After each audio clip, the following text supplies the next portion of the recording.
Russia வந்து இந்தியாவுக்கு KH-69 stealth cruise மிசைலை offer பண்ணியிருக்காங்க.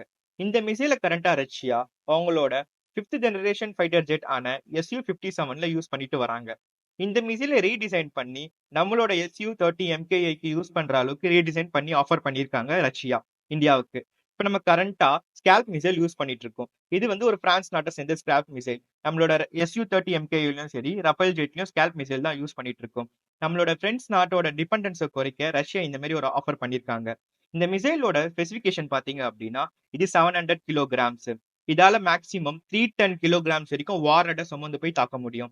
மேக்ஸிமம் ரேஞ்ச் பாத்தீங்க அப்படின்னா 300 to 400 கிலோ மீட்டர்ஸ்.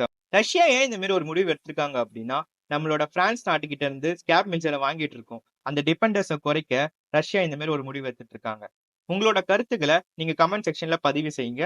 மேற்கொண்டு வீடியோ பார்க்க சப்ஸ்கிரைப் பண்ணிக்கோங்க.